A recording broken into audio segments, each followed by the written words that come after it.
கலைஞர் தொலைக்காட்சி நேயர்களுக்கு வணக்கம். இந்த நல்ல நாளில் உங்கள் எல்லாரையும் சந்திக்கிறதுல ரொம்ப ரொம்ப சந்தோஷம். விளையாட்டு எல்லாருக்குமே ரொம்ப பிடிச்சமான ஒரு விஷயந்தான். எல்லாருமே அவங்கவுங்க தகுதிக்கு ஏற்ற மாதிரி, அவங்க சக்திக்கு ஏற்ற மாதிரி ஏதாவது ஒரு விளையாட்டு விளையாடி பார்க்கணுன்னு எப்போவும் ஆசைப்படுவாங்க. விளையாடி பார்க்கும்போது ஜெயிக்கிறது என்னமோ ஒருத்தரோ இல்லை ஒரு குழுவாக இருந்தாலும் விளையாடுற எல்லாரோடைய நோக்கமும் வெற்றியாக மட்டும்தான் இருக்கும். அந்த வகையில் இன்றைக்கி என்னோடு விளையாடு இந்த படத்துடைய வெற்றி குழுவினரை வந்து நம்ம சந்திக்க போகிறோம். விரைவில் வெளிவந்து வெற்றி படமாக மாறவிருக்கும் இந்த படத்தை பற்றி இன்னும் நிறைய விஷயங்கள் நம்மளோட அவங்க பகிர்ந்துக்க போகிறாங்க. அவங்கள சந்திக்கலாம். வணக்கம் வணக்கம் வணக்கம். முதல்ல வந்து உங்களுடைய படம் டீசர் வந்து ட்ரெய்லர் அண்ட் டீசர் ரிலீஸ் ஆகிருக்கு. ஸோ உங்கள் படம் வெற்றி படமாக அமைய கலைஞர் தொலைக்காட்சி நேயர்கள் சார்பாக எங்களுடைய வாழ்த்துக்களை தெரிவிச்சுக்கிறோம். இந்த படத்தில் விளையாட்டு என்னோட விளையாடு அப்படின்னு சொல்லி அந்த தலைப்பு இருக்கிறதுனால ஒலிம்பிக்கில் வந்து பதக்கம் வென்றவங்களுக்கும் சரி, இன்றைக்கி வந்து நம்ம பார்வை அது பக்கம் ரொம்ப அதிகமாகவே திரும்பி இருக்குது. ஸோ பதக்கம் வென்றவர்களுக்கும் விளையாடினவங்களுக்கும் உங்கள் சார்பாக ஒரு வாழ்த்துக்கள் எங்களுக்கு கிடைச்சா அவங்களுக்கும் சந்தோஷமாக இருக்கும்னு நாங்கள் ஆசைப்படுறோம். ஸோ ஹீரோ, டைரக்டர், ஸோ யாராவது ஒருத்தர் வந்து ஒலிம்பிக்கில் விளையாடினவங்களுக்கும் வென்றவர்களுக்கும் ஒரு வாழ்த்துக்களோடு நம்ம நிகழ்ச்சியை தொடங்கலாமா ப்ளீஸ்? நல்லா இன்ட்ரெஸ்டிங்கான ஒரு விஷயத்தை தான் சொல்லியிருக்கீங்க. கலைஞர் தொலைக்காட்சி மூலமாக Olympics France and silver and even 4th position வந்த எல்லா இந்தியன்ஸ்க்கும் என்னோடய மனமார்ந்த வாழ்த்துக்கள். ரொம்ப ரொம்ப சந்தோஷம். எஸ்பெஷலாக விமென் பவர் தான் அதிகம். Women has completely dominated this Rio Olympics. So அதனால் இந்தியாவுக்கு பெருமை சேர்த்த எல்லா அத்லீட்ஸ்க்கும் என்னோட மனமார்ந்த வாழ்த்துக்கள். பரத் சார், உங்களை நாங்கள் வந்து எவ்வளோ படங்களில், எவ்வளோ சக்ஸஸ்ஃபுல்லான படங்களில், விதவிதமான ஜானர்ஸ் இருக்கிற படங்களில் பார்த்துருக்கோம். அண்ட் இம்முறை எப்போவுமே ஒரு பெரிய வெற்றியை நோக்கி பயணிச்சிட்ருக்க நீங்கள் இம்முறை ஏதோ ஒரு வித்தியாசமான விஷயத்தோட மறுபடியும் ரசிகர்களை சந்திக்க வந்திருக்கீங்க. ஸோ இந்த படம் ட்ரெய்லர் டீசர்லாம் பார்க்கும்போது ஒரு கேம்பிளிங் பற்றின படமாக இருக்குமோ அப்படிங்கிற ஒரு எண்ணம் எங்களுக்கு தோணுது. ஸோ ஃபஸ்ட்டு எங்களுக்கு அதை பற்றி ஒரு சின்ன இன்சைட் கொடுங்க. With that I will move on to the director. என்னோட விளையாட பொறுத்த வரைக்கும் கண்டிப்பாக ஒரு தமிழ் சினிமாவில் வழக்கமாக எல்லோரும் சொல்கிற ஒரு விஷயம் இல்லை இது. தமிழ் சினிமாவில் இந்த ஒரு சின்ன ஒரு ஜானரை யாருமே பார்த்துருக்க மாட்டாங்க. ஜானர்னு சொல்ல முடியாது, ஏன்னா த்ரில்லர் ஜானர் தான். தமிழ் சினிமாவில் நிறையா த்ரில்லிங் ஃபிலிம்ஸ் வந்திருக்கு. But horse racing and horse gambling பற்றின ஒரு டீட்டெயிலிங் வந்துட்டு இந்த ஃபிலிமில் அருண் நல்லா பண்ணியிருப்பார். என்னோட விளையாடு அப்படிங்கிற ஒரு விஷயமே படத்தில் வந்துட்டு நிறைய நம்பர்ஸ், நிறைய கேம்பிளிங், அதை சார்ந்த நிறைய விஷயங்கள் ரிவால்வ் ஆகும். ஒரு காமன் பர்பஸ் ஒரு 4 கேரக்டர்ஸ்க்கும் இருக்கும். அந்த காமன் பர்பஸ் என்ன, அதை நோக்கி திரைக்கதை போகும். அந்த 4 பேரும் வந்துட்டு அந்த காமன் பர்பஸ்க்காக ஒரு காமன் இடத்துல மீட் பண்ணுவாங்க. ஸோ இதுதான் வந்துட்டு படத்தோட பேஸ். ஸோ ரொம்ப இன்ட்ரெஸ்டிங்கான ஒரு நாட் ஆக்சுவலாக அது. எனக்கு கதை அவர் சொன்னபோது எனக்கு ரொம்ப பிடிச்சதே வந்துட்டு இந்த கதை போகிற விதம், திரைக்கதை, படத்தில் இந்த ஹார்ஸ் ரேசிங், இந்த ஹார்ஸ் கேம்பிளிங் பற்றின டீட்டெயிலிங். ஏன்னா எனக்கு நான் மொத்தமாக ஆஸ் அ ஃபில்மாக நான் ஷூட் பண்ணிகிட்டு இருக்கும்போதே ஹார்ஸ் ரேசிங்கில் இவ்வளோ விஷயங்கள் இருக்கா, ஹார்ஸ் அந்த கேம்பிளிங்கில் வந்துட்டு இவ்வளோ டீட்டெயில் இருக்காங்கிறது எனக்கே ரொம்ப வியப்பாக இருந்தது. ஸோ படம் ரொம்ப நல்லா வந்திருக்கு. டைரக்டர் சார், பரத் சார் சொன்ன மாதிரி விளையாட்டு, அதாவது இந்த படத்தோடைய களத்தை பற்றி சொன்னார். அதாவது இவ்வளோ டீட்டெயில்ஸ் இருக்கா, யாருக்கும் தெரியாத விஷயங்கள் வந்து இதில் நிறைய வந்து சொல்லியிருக்கீங்கன்னு. ஸோ இந்த படத்தை பற்றி ரிலீஸ் ஆகிறதுக்கு முன்னாடி நல்ல டாக் வந்தால் தான் அந்த படம் வந்து சரியான பாதையில் பயணிக்குது அப்படின்னு சொன்னார். ஸோ இந்த படத்தோட ஆரம்பம் வந்து யாரோ ஒருத்தருக்கு வந்து இந்த கதை மேலே நம்பிக்கை வரணும், அதுதான் ப்ரொடியூசர். அவருடைய நம்பிக்கை தான் படத்துடைய முதல் ஆரம்ப புள்ளி. அந்த படத்தை வந்து நிறைவு பெற செய்கிற புள்ளியும் அதுவாக தான் இருக்க முடியும். ஸோ இந்த படத்தை, இந்த கதையை நீங்கள் சொல்லி இதை வந்து ஓகே அப்படின்னு அப்ரூவல் கொடுத்து இதை ஒரு படமாக்குன ப்ரொடியூசர் பற்றி சொல்லுங்கள். இது டொரண்டோ ரீல்ஸ் அப்படின்னு சொல்லி ஒரு கனடியன் பேஸ்ட் கம்பெனி. 3 பேர் பார்ட்னர்ஸ், ஸ்ரீதர் குசோசாமி, நரேன் கந்தசாமி, ரெஜி அப்படின்னு சொல்லிட்டு இந்த 3 பேர் சேர்ந்து படம் பண்ணலான்னு பிளான் பண்ணப்போ எனக்கு என்னோட அண்ணன் தான் ஸ்ரீதர் குசோசாமி. ஸோ எங்கள் லிங்க் கிடச்ச உடனே நான் அவங்கள்ட்ட ஸ்கிரிப்ட் ஃபார்வர்ட் பண்ணேன் மெயிலில். பார்த்துட்டு அவங்க ஸ்கிரிப்டை படித்தோன்னா இம்ப்ரெஸ் ஆகிட்டாங்க. சரி பண்ணலாமே அப்படின்ட்டு, அவங்களும் இந்த பிஸ்னஸ் பண்ணலான்னு ஒரு ஐடியாவில் இருந்ததுனால கதை ஸ்கிரிப்ட் ஓகேன்னா ஸ்டார்ட் பண்ணலாம் அப்படின்னாங்க. ஸோ ப்ரொசீட் பண்ணுறோம் அப்படின்னு. ஸோ அவங்களுக்கு வந்து இந்த நீங்கள் சொன்ன இந்த கதை எந்த ஒரு பாயிண்டில் வந்து அவங்களுக்கு ஓகே இந்த கதை வந்து வெற்றி அடையும் அப்படின்னு நினச்சாங்க? ஏன்னா பிறகு சொல்லியிருப்பாங்க இல்லையா? அதுதான் ஹார்ஸ் ரேசிங் அப்படின்ற ஒரு மேட்ரு தான். அந்த கிளைமேக்ஸில் இருக்கிற அந்த ஒரு டச் அவங்களுக்கு பிடிச்சிருந்தது. ஸோ அதனால் பண்ணலாம் அப்படின்னு. ஓகே, நாங்களும் அதை இந்த கிளைமேக்ஸ் பற்றி நிறைய கேள்விப்பட்டிருக்கோம். அதை பற்றி நீங்கள் சொல்லணும். But I come back to you later. Kathir, சொல்லுங்கள்.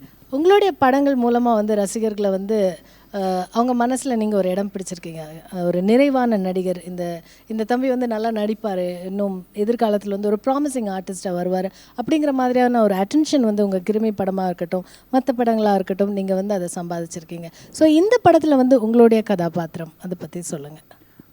ஆக்சுவலி பரத் நான் சொன்ன மாதிரி இது ரொம்ப ரேசிங்கான ஒரு ஸ்கிரிப்ட். நான் ஸ்கிரிப்ட் கேட்குறப்போ ஃப்ரம் த ஸ்டார்ட் அதாவது கதையில் எடுத்தோன்னே ஒரு கேரக்டரோட இன்ட்ரடக்ஷன் இது எல்லாமே வந்து ரொம்ப ஸ்பீடாக இருந்தது. அந்த இன்ட்ரடக்ஷனுக்கு ஒரு டைம் ஆகும். எப்போவுமே ஃபஸ்ட்டு ஒரு 10 to 15 minutes எல்லா படத்துலேயும் ஒரு லேக் இருக்கும். அந்த விஷயம் கூட இல்லாமல் ஸ்டார்டிங்கிலேருந்து எண்டு வரைக்கும் அந்த meter and graph of the film ரொம்ப இன்ட்ரெஸ்டிங்காக இருந்தது. ஸ்க்ரீன் ப்ளே ரொம்ப நீட்டாக இருந்தது. அதேமாதிரி ஒவ்வொரு கேரக்டரைசேஷனுக்கும் அவர் ஒர்க் பண்ணியிருக்க விதம் இன் டீட்டெயிலாக, லைக் என்னோட கேரக்டர் ஆகட்டும், பரத் சார் கேரக்டர் ஆகட்டும், சஞ்சிதா எல்லா கேரக்டருக்கும் ஒரு டிசைன் ஒன்று வச்சுருந்தார். அது ரொம்ப கிளியர் பிக்சராக இருந்து, ஸோ தட் நம்ம கேட்குறப்பே விஷுவலைஸ் பண்ணுற மாதிரி ஒரு இதில் இருந்து. So I wanted to get in to this project. So உங்கள் கதாபாத்திரம் பர்டிகுலராக அது வந்து என்ன மாதிரியான கதாபாத்திரம்? ஆக்சுவலி என்னோட கேரக்டரும் பரத் சாரோட கேரக்டரும் extremely opposite characters.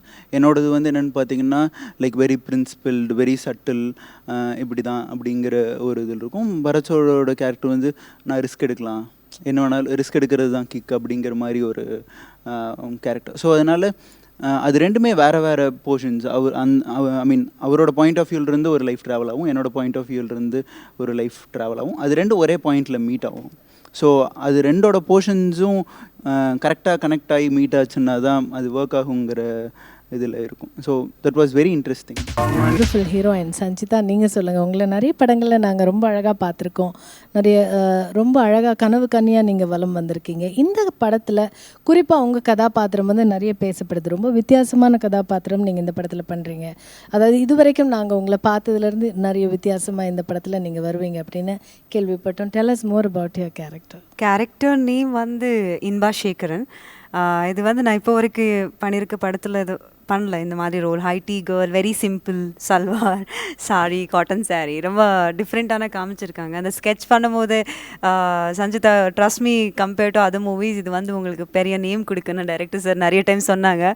One of the best character so far I have a very intense ரோல்னு சொல்லலாம். எனக்கு I worked with opposite me and Kadir is pairing on screen, and Bharat and Chandini they have separate track. So நம்ம ரெண்டு பேரும் track பண்ணும்போது it was really fun and எனக்கு ரொம்ப ஸ்ட்ராங்கான கேரக்டர்னு சொல்லலாம் இந்த படத்தில். எல்லா படத்துக்கும் ஒரு இசையமைப்பாளர் இருப்பார். பட் இந்த படத்துக்கு வந்து இயக்குனர் 2 இசையமைப்பாளரை வந்து சூஸ் பண்ணியிருக்காரு. So mister Moses and Sudarshan இல்லையா? மோசஸ் இந்த படத்தின் மூலமாக அறிமுகம் ஆறீங்க இல்லையா? ஸோ அதனால் இது எனக்கு ரொம்ப ஸ்பெஷல் மூவி. அவருக்கு தேங்க்ஸ் சொல்லணும். நல்ல ஒரு சான்ஸ் கிடச்சிருக்குது. இதில் 3 சாங் பண்ணியிருக்கிறேன். அது 3மே நல்ல இன்ட்ரெஸ்டிங்காக வந்திருக்குது பாட்டு. இதுக்கப்புறம் அதோட ரீச் பெருசாக இருக்கும் நான் ரொம்ப நம்புகிறேன் இந்த படத்தில். என்னோடய ஃப்ரெண்டு மகேந்திரன் ஒருத்தர், அவர் தான் சொன்னார் இப்படி ஒரு டைரக்டர் படம் பண்ணுறாரு, மியூசிக் டைரக்டர் தேடிட்டு இருக்காங்க, நீ ட்ரை பண்ணிப்பார் அப்படின்னாரு. அப்புறம் அவர் லிங்க் கொடுத்தாரு. அப்புறமா அவர் நிறைய சிச்சுவேஷன் எனக்கு சொன்னார், நான் பண்ணி காமிச்சேன். அப்புறம் உடனே டியூன்ஸ் எல்லாம் கொடுத்துட்டீங்களா? ஆமாம், அவர் சொன்ன உடனே பாஞ்சு ஒரு 5-6 டியூனை கொடுத்தாச்சு. ஓகே, இம்ப்ரெஸ் ஆகிட்டார் டைரக்டர். ஆமாம். ஓகே. ஸோ அவர்கிட்ட கேட்கணும். அதுக்கப்புறம் நீங்கள் சொல்லுங்கள் சுதர்ஷன், இது உங்களுடைய 2வது படம். ஆமாம், நடுவில் பேக்ரவுண்ட் ஸ்கோர் ஒரு 2-3 ஃபிலிம்ஸ்க்கு பண்ணேன். But as a songs plus background ஸ்கோராக இதுதான் second film after Burma. Okay. Arun sir actually முன்னாடியே தெரியும் வேறு ஒரு நண்பர் மூலமாக. ஸோ அதான் எனக்கும் அதே மாதிரி தான் அவர் ரெஃபர் பண்ணியிருந்தார். ஸோ சும்மா போய் மீட் பண்ணேன். ஃபர்ஸ்ட் ஆஃப் ஆல் அதான் அருண் சாரும் அவருக்கும் இது ஃபர்ஸ்ட் ஃபிலிம். ஸோ எங்களை மாதிரி வளர்ந்து வர நபர்களுக்கும் சான்ஸ் தரணும்னு நினச்சி எங்கள் 2 பேருக்குமே ஆப்பர்ச்சுனிட்டி தந்திருக்காருன்னு நினைக்கிறேன். அதான் நானும் இதில் 3 சாங்ஸ் ப்ளஸ் பேக்ரவுண்ட் ஸ்கோர் பண்ணியிருக்கேன். சார், எதுக்காக இந்த படத்துக்கு 2 இசையமைப்பாளர்கள் சூஸ் பண்ணீங்க? இதுக்கு முக்கியமான காரணம்னு சொல்லணும்னா படத்தில் 2 லவ் ட்ராக் இருக்குது ஆக்சுவலாக. ஸோ ஒன்று வந்து கொஞ்சம் சிட்டி பேஸ்டு கொஞ்சம் எனர்ஜியாக இருக்கணும், அதுக்கு ஒரு மியூசிக் டைரக்டர். இன்னொன்று வேறு மியூசிக் டைரக்டர் போனால் கொஞ்சம் வெரைட்டியாக வரும் அப்படின்னு சொல்லி டிசைட் பண்ணி தான் சரி 2 மியூசிக் டைரக்டர் போகலாம், பிரித்து கொடுத்துலாம் அவருக்கு அப்படின்னு தான் 2 மியூசிக் டைரக்டர் சூஸ் பண்ணேன். மோசஸ் வந்து என்னை பார்த்தப்ப அவர் ஆக்சுவலாக கொடுத்த ஃபஸ்ட்டு சிடியிலே கொஞ்சம் எனக்கு அவர் போட்டிருந்த டியூன் கொஞ்சம் இம்ப்ரெஸ் ஆகியிருந்தது. சரி ஃபர்தராக அவர் ஒர்க் பண்ணிட்டு வந்த எல்லா ட்ராக்குமே ரொம்ப இம்ப்ரெசிவாக இருந்தது. ஸோ அதனால தான் சரி மோசஸ்க்கு கொடுக்கலாமே அப்படின்னு சொல்லிட்டு கொடுத்தோம். அவரும் அவரோட ஒர்க்கை நல்லாவே பண்ணியிருக்காரு. சுதர்ஷன் வந்து எனக்கு ஃப்ரெண்டு ஆக்சுவலாக தெரியும். சுதர்ஷன் வந்து நல்ல ஒர்க்கர். ஸோ எனக்கு இன்னொரு ட்ராக் வேறு மாதிரி சாங்ஸ் தேவை இந்த ட்ராக்குக்கு அப்படின்போது சுதர்சனை சூஸ் பண்ணி சாங்ஸ் கொடுத்தேன். அவர் 3 சாங் பண்ணியிருக்காரு படத்தில். அதுவும் ரொம்ப நல்லா வந்திருக்கு. ஆக்சுவலாக படத்தோட பேக்டாப் ஸ்கோரிங்கும் பண்ணியிருக்காரு. ஆல்மோஸ்ட் எல்லாமே கம்ப்ளீட்டடு. பரத் சார், நீங்கள் சொல்லுங்கள். நீங்கள் வந்து எந்த மாதிரியான கதாபாத்திரமாக இருந்தாலும் ரொம்ப சுலபமாக செய்வீங்க. அதை வந்து சக்ஸஸ்ஃபுல்லாக செஞ்சு ப்ரூவ் பண்ணியிருக்கீங்க. இந்த படத்துக்காக ஏதாவது ஸ்பெஷலாக ஒர்க் பண்ணியிருக்கீங்களா சார்? எனிதிங் தட் கேரக்டராக ஆக்சுவலாக ரொம்ப கேர்ஃப்ரீயான ஒரு கேரக்டர். ஸோ அதனால் வந்து ரொம்ப மெனக்கெடல் தேவைப்படலை. பட் எனக்கு வந்துட்டு இப்போது ஒரு 50 லட்சம் காணும் அப்படிங்கிறத வந்துட்டு பல மாடுலேஷனில் சொல்லலாம். ஜென்ரலாக எல்லோரும் 50 லட்சம் காணும்பாங்க, இந்த கேரக்டர் 50 லட்சம் காணும்பாங்க. அதுதான் வித்தியாசம். ஸோ இந்த கேரக்டர் எதை ரிஃப்ளெக்ட் பண்ணாலுமே வந்துட்டு ரொம்ப கேர்ஃப்ரீயாக, ரொம்ப ரிலாக்ஸ்டாக வந்துட்டு எடுத்துக்கக்கூடிய ஒரு விஷயம் எனக்கு ரொம்ப பிடிச்சிருந்தது. ரொம்ப டென்ஷன் ஆகாமல் ரொம்ப ரிலாக்ஸ்டாக பெர்ஃபார்ம் பண்ணணும், அது எந்த சுச்சுவேஷனில் இருந்தாலும். ஸோ அதுதான் இந்த விக்ரமோட கேரக்டர். ரிஸ்க் எடுக்கிறது தான் லைஃப்பில் எனக்கு பிடிச்ச ஒரு விஷயம். லைஃப்பில் எனக்கு கிக் தரதே ரிஸ்க் எடுக்கிறதாங்கிற மாதிரி இந்த கேரக்டரை நான் த்ரூ அவுட் மெயின்டைன் பண்ணணும். ஸோ அது வந்துட்டு எனக்கு ரொம்ப இன்ட்ரெஸ்டிங்காக இருந்தது. இன்ஃபேக்ட் படத்தோட டைலாக்ஸ் எல்லாமே ரொம்ப வளவலன்னு இருக்கவே இருக்காது. ரொம்ப ஷார்ட் அண்ட் ஸ்வீட்டாக கிறிஸ்பாக இருக்கும் எல்லா லைன்ஸுமே. ஸோ அந்த ஒரு விஷயம் தான் நான் வந்துட்டு through out the film maintain பண்ணணும்னு வச்சுருந்தேன். ஃபிசிக்கல் அப்பியரன்ஸாவோ இல்லைனா ரொம்ப சேஞ்ச் ஓவர் எதுவும் ஃபிலிமில் கிடையாது. பட் இந்த ஃபிலிம் அவர் எனக்கு கதை சொல்லும் போதே நம்ம விஷுவல் பண்ணிட்டே ஒரு ஆர்டிஸ்ட்டை நம்ம கதை சொல்லும்போது ஓகே இதெல்லாம் மாற்றணும்னு சொல்லிட்டு நம்ம விஷுவல் பண்ணிட்டே வரும்போது எனக்கு ஃபுல் ஃபிலிமில் நானாகவே இருந்தாலே போதும். பட் என்னோடய பெர்ஃபார்மன்ஸ் அண்ட் பாடி லாங்குவேஜில் மட்டும் ரொம்ப ரிலாக்ஸ்டான ஒரு கேரக்டரைசேஷன் வந்து எடுத்துகிட்டு வரணுங்கிற மட்டும்தான் இருந்தது. மற்றபடி எனக்கு ரொம்ப ஈஸ்ட் அவுட்டாக இருந்தது அவரோட ஒர்க் பண்ணும்போது. ஏன்னா அவர் கிளியராக இருந்தார், எனக்கு இதெல்லாம் தான் வேணும்னு. சில விஷயங்கள் நான் இம்ப்ரூவைஸ் பண்ணுவேன், அதில் சில விஷயங்களை வந்து ப்ளஸ் ஆர் மைனஸ் நம்ம ஆட் பண்ணிப்போம், சப்ட்ராக்ட் பண்ணிப்போம். மற்றபடி ஆடியன்ஸ் பார்க்கும்போது ஸ்க்ரீன் பிளேலையும் அந்த கதையிலையும் அந்த த்ரில்லிங் ஃபேக்டர் இருக்கும், தவிர என்னோட பெர்ஃபார்மன்ஸ் ரொம்ப ரிலாக்ஸ்டாக இருக்கும். டேரக்டர் அவர் உங்களுக்கு கதை சொன்ன போதும் சரி, அது வந்து நீங்கள் ஒரு படமாக எடுத்து அது டே டு டே ஷூட்டிங்கில் போய் எடுக்கும்போதும் உங்களுக்கு வந்து எந்த சீனோ இல்லை சீக்வென்ஸ் வந்து அவர் சொன்னதை விட சிறப்பாக எடுத்திருந்தாருன்னு நீங்கள் நினைக்கிறீங்க? இந்த ஃபிலிம் ஆக்சுவலாக வந்துட்டு ஸ்க்ரீன் பிளே வந்துட்டு இன்னி வரைக்குமே எல்லாருக்குமே ஒரு சின்ன எங்களுக்கு எல்லாருக்குமே ஒரு சின்ன இதாக தான் கன்ஃபியூஸ்டாக தான் அவருக்கு மட்டும் தான் ரொம்ப கிளாரிட்டியாக வச்சுருக்காரு. ஓகே. ஸோ அதை வந்துட்டு கரெக்டாக எடுக்கணும்னா வந்துட்டு டைரக்டரோட கிளாரிட்டி தான் ரொம்ப முக்கியம். அதில் ரொம்ப கிளியராக இருந்தார். ஓவரால் ஃபிலிமில் பார்த்தீங்கன்னா 2 பேருக்கும் ட்ராக் இருக்குது, 2 பேருக்கும் வேறு ஒரு பர்பஸ் இருக்குது, அதையும் மீறி ஒரு லவ் ட்ராக் இருக்குது. இது எல்லாத்தையும் கோர்த்து இன்ட்ரெஸ்டிங்காக எடுத்துகிட்டு வந்து ஒரு ஃபைனல் பாயிண்டில் நாங்கள்லாம் இல்லாமல் வேறு சில கேரக்டர்ஸ் வேறு இருக்குது இந்த ஃபிலிமில். இவங்க எல்லாரையும் லிங்க் பண்ணி ஒரு ஃபைனல் பாயிண்ட் அண்ட் ஃபைனல் பர்பஸ்க்கு டிரைவ் பண்ணணும். ஓகே. ஸோ அதுக்கு வந்துட்டு ஷியர் ஸ்க்ரீன் பிளே அந்த ஸ்க்ரீன் பிளேயோட கிளாரிட்டி தான் ரொம்ப முக்கியம். ஸோ அது அவர்கிட்ட கரெக்டாக இருந்தது. நான் பர்சனலாக எப்படி எடுப்பாங்க அப்படின்னு பயந்தது வந்துட்டு கிளைமேக்ஸ் தான்.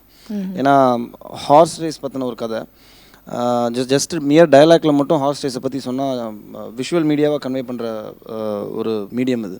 ஸோ நம்ம விஷுவலாக கன்வே பண்ணால் மட்டும்தான் ஆடியன்ஸ்க்கு நம்பகத்தன்மை வரும். ஸோ அதை வந்துட்டு எப்படி எடுப்பாங்கன்னு நினச்சிட்டு இருந்தேன். பட் 6 days நாங்கள் போய்ட்டு மைசூர் ரேஸ் கிளப்பில் போய்ட்டு கம்ப்ளீட் ஹார்ஸ் ரேஸ் அதை பற்றின டீட்டெயில்ஸ், ஃபுல் ப்ராப்பர் ரேஸ், மற்ற எல்லா விஷயங்களையும் ஷூட் பண்ணோம். ஸோ அது டெஃபினட்டாக ஆடியன்ஸ்க்கு ஒரு புது ட்ராவலாக இருக்கும் அதை பார்க்கும்போது. இந்த கிளைமேக்ஸ் லாஸ்ட் 15-20 minutes ஸோ அது ரொம்ப நல்லா இருந்தது. கிட்டத்தட்ட நிறைய டிஃபிகல்ட்டிஸ் இருந்தது. ஏன்னா பெர்மிஷன்ஸ், அதுக்கப்புறம் வந்துட்டு கேமராஸ், நம்பர் ஆஃப் கேமராஸ் பார்த்திங்கன்னா 6 கேமரா, இடையில மைசூரில் ரெயின் வந்தது. ஸோ இந்த மாதிரி ப்ராக்டிக்கல் டிஃபிகல்ட்டிஸ் மத்தியில் கிளைமேக்ஸை ஷூட் பண்ணது வந்துட்டு எனக்கு ரொம்ப ஹாப்பியாக இருந்தது. ரொம்ப ஹாப்பியாக இருந்தது. ஓகே. அந்த கிளைமேக்ஸ் பற்றி நீங்களும் சொல்லுங்கள் சார். ரொம்ப கஷ்டமான ஒரு கிளைமேக்ஸ், ரொம்ப வித்தியாசமானது. அது கண்டிப்பாக படம் பார்க்குறவங்க நினைவில் நிற்கக்கூடிய மாதிரி ஒரு கிளைமேக்ஸ்ன்னு சொல்லியிருக்கீங்க. அண்ட் ஹார்ஸ் ரேஸ்ன்னு சொல்லியிருக்கீங்க. பொதுவாக வந்து நம்ம சென்னையில் இருக்கிறவங்க நம்ம என்ன நினைப்போம், ஹார்ஸ் ரேஸ் இன்னும் இருக்கா, அந்த மாதிரியான கேள்விகள்லாம் நிறைய. ஆக்சுவலாக நான் கூட அப்படி நினச்சேன். பட் இப்போ நீங்கள் சொன்னதில் இந்த ஹார்ஸ் ரேஸ் இருக்குது, பட் சென்னையில் எந்த அளவுக்கு இருக்கா இல்லையா, இதை வந்து எப்படி இந்த தமிழ் காலத்தோட எப்படி இதை இணைச்சிருக்கீங்க, எப்படி இதை அமைச்சிருக்கீங்க, and little more about that climax. ஆக்சுவலாக சென்னையில் இப்போ ரேஸ் இருக்குது, நிறைய பேருக்கு தெரியாது. ஆக்சுவலாக லாஸ்ட்டு ஜூலையில் கூட ரேஸ் போச்சு சென்னையில். இப்போ லீகலாக அது நடந்துட்டு லீகலாக தான் நடந்துகிட்டு இருக்கு ஆக்சுவலாக. ஸோ ஒரு 2 years முன்னாடி இந்த ரேஸ் கோர்ஸுக்கு ஒரு ஃப்ரெண்டு மூலமாக நான் போயிருந்தேன் ஆக்சுவலாக. ஸோ அங்கே தான் எனக்கு பரிச்சயமாச்சு. அந்த ரேஸ் பார்க்கும்போது நிறைய அங்கே இருக்க நிறைய கேரக்டர்ஸ் வந்து ரொம்ப இன்வால்மெண்ட்டோட பெட் பண்ணிவிட்டு அதை பார்த்துக்கிட்டு இருந்தாங்க ஆக்சுவலாக. ஸோ எனக்கு ஃபஸ்ட் டைம் போனப்போ எனக்கு எக்ஸைட் ஆகலை, என்னடா குதிரை ஓடுறது எல்லாம் பார்க்குறாங்க அப்படின்ற மாதிரி இருந்தது. ஸோ தேர்ட் டைம் போகும்போது தான் எனக்கு அது லைட்டாக புரிய ஆரம்பிச்சது ஆக்சுவலாக, விளங்க ஆரம்பிச்சு. அப்போ அந்த பாயிண்ட்லேருந்து நான் யோசிச்சதுனா ஏன் இதை சினிமா வைக்கக்கூடாது அப்படின்னு தான் யோசித்தேன் ஆக்சுவலாக. ஸோ சினிமாவில் ஒரு படம் எடுத்தோன்னா இது ஏன் ஒரு கிளைமாக்ஸாக இருக்கக்கூடாது அப்படின்னு சொல்லிட்டு. ஸோ ஒரு கம்ப்ளீட் ரேஸ் ஃபிலிம் பண்ணால் என்ன அப்படின்னு எனக்கு அங்கே தான் தோணுச்சு ஆக்சுவலாக. ஸோ இன்னுமே சென்னையில் லீகலாக ரேஸ் இருக்குது ஆக்சுவலாக. ப்ரொடியூசர் என்ன எப்படி வந்து சொன்னார், எப்படி நீங்கள் கன்வின்ஸ் பண்ணீங்க? பரத் சார் சொன்ன மாதிரி இந்த கிளைமேக்ஸ் எப்படி ஷூட் பண்ண போகிறாங்க அப்படின்ற பயம் அவருக்கு இருந்தது இல்லையோ, நான் ஒவ்வொரு டே ஷூட் முடிஞ்ச உடனே நான் ஃபஸ்ட்டு யோசிக்கிறது எப்படி இந்த கிளைமேக்ஸை ஷூட் பண்ண போகிறோம். அப்படி தான், அதுதான் ஃபஸ்ட் பாயிண்ட்டாகவே இருக்கும். மைசூரில் பெர்மிஷன் கிடச்சோன்னா இங்கேருந்து ஒரு குருவை கூப்பிட்டு போய் 100 மெம்பர்ஸ் போய் ஒரு 8 கேமரா பிச் பண்ணி ஷூட் பண்ண ஆரம்பித்தோம். அது ஷூட் பண்ணும்போது இன்னொரு பெரிய அங்கே போய் நாங்கள் பிளான் பண்ணும்போது எங்களுக்கு ஒரு காம்ப்ளிகேஷன் வந்தது. என்னென்னா ரேஸில் வந்து பர்டிகுலராக ஒரு ஜாக்கி கலர் ஒரு குதிரை ஜெயிக்கணும், இதுதான் எங்களுக்கு விஷுவலாக தேவைப்படும். ஆக்சுவலாக ஒரு குதிரை அதே கலரில் இருக்கணும், ஜாக்கி ட்ரெஸ்ஸும் அதேவாக இருக்கணும். ஸோ இது எப்படி நம்ம யாருக்கு வேணால் புரிகிற மாதிரி ஸோ இது எப்படி நம்ம ஷூட் பண்ண போகிறோம்னு ஒரு டவுட் இருந்தது ஆக்சுவலாக. அப்போ தான் பிளான் பண்ணோம், சரி ஓகே ஒவ்வொரு ரேஸ்லையும் பர்டிகுலர் நம்ம ஒரு குதிரையை வந்து சூஸ் பண்ணுவோம், இந்த குதிரை தான் ஜெயிக்கும் அப்படின்ட்டு. ஸோ அதை நம்ம ஃபோக்கஸ் பண்ணி எல்லா கேமராலையும் கவர் பண்ணுவோம், நம்ம லக்கு அது ஜெயிச்சா அதை நம்ம யூஸ் பண்ணிக்கலான்ட்டு. ஸோ நாங்கள் இது மாதிரி 6ஆம் நம்பர் குதிரையை சூஸ் பண்ணி 6 நம்பர் 6 அந்த குதிரை பேர் கூட விக்டோரியான்னு நினைக்கிறேன். அந்த குதிரையை சூஸ் பண்ணி எல்லா கேமராமேனுக்கும் ஆங்கிள் சொன்னோம், அந்த குதிரையை மட்டும் ஃபோக்கஸ் பண்ணுங்க அப்படின்ட்டு. பட் அது ஒரு 200 மீட்டர்ஸ் முன்னாடி வரைக்கும் அது ஒரு 3rd பிளேஸில் தான் இருந்தது ஆக்சுவலாக. ஸோ அப்போ கூட எனக்கு வாக்கி டேக்கில் சொன்னாங்க ஆஸ்லேஷன் ஃபஸ்ட் குதிரையை ஃபாலோ பண்ணிடுவான்ட்டு. அப்போ நான் சொன்னேன் இல்லை ஃபாலோ பண்ணாதீங்க, அது கண்டிப்பாக குதிரை வரும்னு சொன்னோன்னா அந்த ஷாட் தான் படத்தில் யூஸ் பண்ணியிருப்போம். அது வந்து ஃபஸ்ட் பிளேஸ் வந்தது. ஸோ அது வந்தது எனக்கு கிட்டத்தட்ட படம் முடிஞ்ச ஒரு பெரிய ஃபீலே இருந்தது. அப்போ தான் எனக்கு வந்து ஷூட் இது நான் நிறைய அது வந்து ஆக்சுவலாக லாஸ்ட் ஷெடியூல், அது லாஸ்ட் டேன்னு நினைக்கிறேன் ஆக்சுவலாக. ஸோ அந்த ஷூட்டில் அன்றைக்கி மட்டும்தான் எனக்கு வந்து ஒரு ஷூட்டிங் முடிச்சுட்டு ஸ்மைல் பண்ணது நான் அன்றைக்கி மட்டும் ஹாப்பியாக ஃபீல் பண்ணீங்க இல்லையா? ஸோ அந்த நம்பிக்கையை வந்து உங்கள் படமே வெற்றி படமாக அமைஞ்ச ஒரு நம்பிக்கையை தந்திருக்கோம். கண்டிப்பாக தட்ஸ் ரியலி ரொம்ப கேட்கவே ரொம்ப சந்தோஷமாகவும் நல்லா இருக்குது. அண்ட் இந்த மாதிரியான ஒரு பரபரப்பான கிளைமேக்ஸ் இதெல்லாம் இருக்கும்போது ஸ்டண்ட் சீக்வன்சஸ்க்கும் நிறைய முக்கியத்துவம் இருக்குன்னு நினைக்கிறோம். அந்த படத்தோட ஸ்டண்ட் கோரியோகிராஃபர் ஓம் பிரகாஷ் பண்ணியிருக்காரு ஆக்சுவலாக இதில் ஸ்டண்ட்டுன்றதை தாண்டி ஸ்க்ரீன் பிளேங்கிறது தான் ஹோல்டு. ஆக்சுவலாக அதில் உள்ள சஸ்பென்ஸும் த்ரில்லர் தான் மேட்ரு. சின்ன சின்ன ஆக்ஷன்ஸ் மட்டும்தான் தேவைப்பட்டது. அதை நாங்கள் ரொம்ப பிளான்டாக இது இருந்தால் போதும் அந்த அளவுக்கு ஷூட் பண்ணியிருக்கோம். பட் அதுவே ரொம்ப கிராண்டியராக நல்லா வந்திருக்கு ஆக்சுவலாக. Okay thank you. பரத் சார் நீங்கள் சொல்லுங்கள், ஆஸ் அன் ஆக்டர் வந்து நீங்கள் நிறைய பெரிய பெரிய டைரக்டர்ஸோட ஒர்க் பண்ணியிருக்கீங்க. So how do you rate him as a director or what you have to tell about him as a director? ஒரு டைரக்டராக மட்டும் இல்லாமல் இந்த படத்துக்கு வந்துட்டு ப்ரொடக்ஷன் டோட்டலாகவே எடுத்து அவர் தான் பண்ணார். ஸோ அவரோட அந்த பக்கத்தை நம்ம வந்துட்டு அவர் பாயிண்ட் ஆஃப் வியூன்னு பார்க்கும்போது கொஞ்சம் கஷ்டமான ஒரு விஷயந்தான். ரெண்டுத்தையும் பார்க்க வேண்டியிருந்தது. ஸோ சில விஷயங்களில் வந்துட்டு அவரோட பிடிவாதம், சில விஷயங்களில் அவரோட அந்த ஸ்டபர்னஸ் வந்துட்டு நம்மளுக்கு கோவம் தான் வரும். பட் பேக்கப்க்கு அப்புறம் திங்க் பண்ணி பார்க்கும்போது சரி ப்ராக்டிக்கலாக வந்துட்டு அவர் இன்டென்ஷனலாக எதுவுமே பண்ணலை. இந்த படம் நல்லா வரணுங்கிறதுக்காக சில விஷயங்களை வந்துட்டு நம்ம மேலே ஸ்டஃப் பண்ணியிருக்காருங்கிறபோது அது ரொம்ப ஈஸ்ட் அவுட் ஆகிடும். நம்ம என்ன சஜஷன் சொன்னாலும் எடுத்துப்பார். But at the same time வந்துட்டு அவருக்குன்னு ஒரு விஷயம் திங்க் பண்ணி வச்சுருக்கிறது இம்ப்ளிமெண்ட் பண்ணி பண்ணக்கூடிய ஒரு ரொம்ப கிளாரிட்டியான ஒரு டைரக்டர் தான் அருண். ஸோ அதனால் வந்துட்டு ஒரு பாயிண்ட்டுக்கு மேலே எனக்கும் நம்பிக்கை வந்துடுச்சு இந்த ஃபிலிம் நல்லா வரும். சஞ்சிதா நீங்கள் சொல்லுங்கள், நீங்கள் ஏதாவது ஷார்ட் வந்து நடித்ததுக்கப்புறம் டைரக்டர் முகத்தில் சிரிப்பு பார்த்துருக்கீங்களா இல்லையா? கண்டிப்பாக நான் ஷூட் பண்ணும் போது கண்டிப்பாக அவளை பார்க்கல. பட் என்னென்னா அவருக்கு இவர் 2 பேர் சொன்ன மாதிரி clarity, I had so much clarity. Character wise also Inba என்னோடய கேரக்டர் பற்றி என்னென்ன ரொம்ப செட்டில், ரொம்ப நேச்சுரல். நான் என்னென்ன ஹேர் கட்டுட்டு அப்படியே வாக் பண்ணணும். அண்டு கதிர் பார்த்து ரொம்ப பேசக்கூடாது, அப்படியே காஃபி ஏன்னோ வெரி நேச்சுரல். நான் நிறைய கற்றுட்டேன். பிகாஸ் ஆமாம், என்னென்னா புது டைரக்டர்ஸ் என்ன பண்ணாங்கன்னா சரி ஓகே நீங்கள் உங்களுக்கு என்ன தெரியுமோ அது பண்ணுங்க, நீங்கள் this is the scene and you have to do this அப்படின்னு கொடுத்துறாங்க. பட் இவர் வந்து இந்த மாதிரி இருக்கணும், பாடி லாங்குவேஜ் இப்படி இருக்கணும், கண் இப்படி பார்க்கணும். So we really enjoy shooting with him. And he was எல்லாருமே சொன்ன மாதிரி எல்லா கேரக்டர் வந்து அவர் டீட்டெயிலிங்காக பார்த்துட்டு எப்படி எவ்வளோ ஹோம்ஒர்க் பண்ணுறோம் அவருக்கு தான் தெரியும். பட் நமக்கு செட்டில் வந்ததுக்கப்புறம் ரியலி நமக்கு எவ்வளோ டென்ஷன் இருக்குது இந்த டைலாக் கொடுத்த உடனே, அவருக்கு ப்ரிப்பரேஷன் டைம் எவ்வளோ வேணும். So hats off to him because he really did every character ரொம்ப ரொம்ப நல்லா பண்ணியிருக்காங்க. அண்ட் டீசரில் பார்த்தீங்கன்னா உங்களுக்கு தான் தெரியும். அண்ட் இப்போ பேக்ரவுண்ட் ஸ்கோரிங் அண்ட் மியூசிக் எல்லாமே நல்லா வந்திருக்கு. So we are excited to see the movie actually. Background ஸ்கோரை பற்றி ஏற்கனவே சொன்னோம். ஸோ இந்த மாதிரியான ஒரு ஜானருக்கு பேக்ரவுண்ட் ஸ்கோர் இன்னும் வந்து படத்தோட பலத்தை அதிகப்படுத்தக்கூடிய ஒரு விஷயம் வந்து பேக்ரவுண்ட் ஸ்கோர். அண்ட் நீங்கள் தீம் மியூசிக்கும் நீங்கள் தான் போட்டிருக்கீங்க. ஓகே, ஸோ வந்து அதை முதல்ல பேக்ரவுண்ட் ஸ்கோர் பற்றி சொல்லுங்கள். அதான் இப்போ இவ்வளோ விஷயங்களில் இவ்வளோ டீட்டெயில்ஸ் பார்த்த டைரக்டர் வந்து பேக்ரவுண்ட் ஸ்கோர் எப்படி இருக்கணும்னு உங்களுக்கு எப்படி ஸ்கெட்ச் போட்டு கொடுத்தாரு? அதை சொல்ல வரேன். இப்போ எப்படி கதிர் ப்ரோ சொன்னாரோ இப்போ அதே தான் இப்போ பேக்ரவுண்ட் ஸ்கோர் பார்க்க வருவாங்க சார். நாங்கள் ஒர்க் பண்ணிகிட்ருப்போம். அந்த மியூசிக் நல்லா இருக்கா இல்லையான்றதுலாம் நம்மளுக்கு தெரியாது. பார்த்துட்டு சூசன் ஒரு 2 மினிட்ஸ் எனக்கு டைம் கொடுங்க, நான் வெளில போயிட்டு வந்துடுறேன்னு சொல்லிட்டு போயிடுவாங்க. போயிட்டு வந்துட்டு அதுக்கப்புறம் தான் அது ஓகேவா இல்லையான்னு நம்மளுக்கு தெரிய வரும். அது வரைக்கும் நான் உட்காந்துட்டு ஐயோ இவர் ஓகே சொல்லுவாரா இல்லையா, இல்லை இது கரெக்டாக இருக்கா இல்லையான்றதுலாம் நம்ம மைண்டில் ஓடிட்டே இருக்கும். நீங்கள் சொல்லுங்கள் மோசஸ், உங்களுடைய பாடல்கள் வந்து உங்களுடைய பாடல்களுக்கு வந்து வரிகள் யார் எழுதுனாங்க? அது வந்து படமாக்கப்பட்ட பிறகு வந்து நீங்கள் இப்போ பார்த்துருப்பீங்க இல்லையா, பார்த்தீங்களா அந்த சாங்ஸ்? 2 சாங் பார்த்தேன். ஸோ வந்து அது எப்படி உங்களுக்கு பிடிச்சிருந்தது? நீங்கள் எதிர்பார்த்த மாதிரி இருந்ததா, இல்லை எதையும் எதிர்பார்ப்பையும் மிஞ்சி இருந்ததா? அதை பற்றி சொல்லுங்கள் அந்த அனுபவத்தை. ஏன்னா ஃபர்ஸ்ட் டைம் உங்கள் பாடல்களை வந்து திரையில் பார்க்குறதே ஒரு உன்னதமான ஃபீலிங் இல்லையா? ஸோ அதை பற்றி சொல்லுங்கள். இது 3 சாங் பண்ணியிருக்கேன். அதில் விவேகா சார் ஒரு சாங் எழுதியிருக்காரு. அதுதான் சஞ்சிதா சொன்ன ரேட் சாங். அது ரொம்ப இன்ட்ரெஸ்டிங்காக இருக்குது. அது நான் விஷுவல் பார்த்தேன், நல்லா இருந்துச்சு. அப்புறம் காலை தேநீர்னு ஒரு பாட்டு, அது சஞ்சிதா அண்ட் கதிர்க்கு வரும் மெலடி சாங்கு. அது கதிர் மொழின்னு ஒரு நியூ ஃபீமேல் லிரிசிஸ்ட் எழுதியிருக்கிறாங்க. அதுவும் சூப்பர்பாக வந்திருக்குது. அந்த பாட்டு மேலே எனக்கு ரொம்ப நம்பிக்கை இருக்குது. அப்புறம் பரத்துக்கு ஒரு பாட்டை லிஃப்ட்டும் கூடன்னு ஒரு பைக்கில் ஃபஸ்ட்டு பைக் ரைட் சாங்கு, அது நம்ம யாருனாலும் ரிலேட் பண்ணிக்கலாம் அந்த சாங்கை. ஏன்னா ஃபஸ்ட்டு ஒரு பொண்ணை பைக்கில் லிஃப்ட் கொடுக்குற யாருனாலும் அதை ரிலேட் பண்ணலாம். அது ஏன்னா லிரிக் வந்து அந்த மாதிரி இருக்கும், அந்த சிச்சுவேஷனோடு எழுதியிருப்பார். என்னோடய ஃப்ரெண்டு சாரதின்னு ஒருத்தர் எழுதியிருக்கிறாரு. சூப்பர்பாக வந்திருக்கு 3ம். நானும் வெயிட் பண்ணிகிட்ருக்கிறேன். இந்த ஜானரை வந்து அதிகம் இந்த ஜானருக்கு பலம் சேர்க்கக்கூடிய இன்னொரு முக்கியமான டெக்னீஷியன் வந்து எங்கள் கேமராமேன், சினிமாட்டோகிராஃபர் பற்றி சொல்லுங்கள். யுவா சினிமாட்டோகிராஃபர். ஆக்சுவலாக இதுக்கு முன்னாடி பர்மான்னு ஒரு படம் பண்ணியிருக்காரு அவர். ஆக்சுவலாக ஃபஸ்ட் டைம் படம் பண்ணுறதுக்கு முன்னாடி எனக்கு அவர் தெரியாது. பர்மா படம் பார்த்துட்டு இவர் பண்ணால் கரெக்டாக இருக்கும் அப்படின்னு எனக்கு தோணுனோன்னே கூப்பிட்டு பேசினேன், ஸ்கிரிப்ட் சொன்னேன், சேர்ந்து பண்ணலாம் அப்படின்னு சொன்னார்.